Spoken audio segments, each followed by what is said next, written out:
Sorry, আমি তো না হয় শুধু প্রস্রাব ফিরেছি। সকালে মাঠে পায়খানা ফিরে সবাই পানি খরচ করে যে এই পানি দিয়ে রান্না করবেন নাকি? না না, এই পানিতে কেন রান্না করব? এই সালমা চ। এই বন্ধুদের সাথে পিকনিক করছি। তোমাকে দেখতে খুব ইচ্ছে করছে। একটা বড় মোবাইল কিনে দাও না জান, মাঝে মাঝে ভিডিও কল করো।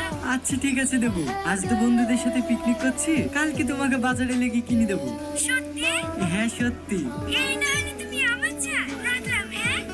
আচ্ছা ঠিক আছে। মেয়েটা কে রে? তুই আমার খালাইতে বোন। মেয়েদেরকে বিশ্বাস করিস নি ভাই, ওর অভিনয় মায়ের গর্ব থেকে শিখে আসে। সামান্য একটু স্বার্থে লেগে এমন এমন অভিনয় করবে যার স্বার্থটা পূর্ণ হয়ে যাবে, অমনি তো যত্নে গড়া মনটা পেটাক করে গেলে দেবে।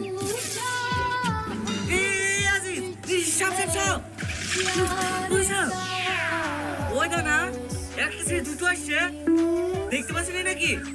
আয় দিকে আয়। শুধু সাপ বলছে কেনে, কাল না কিনবো।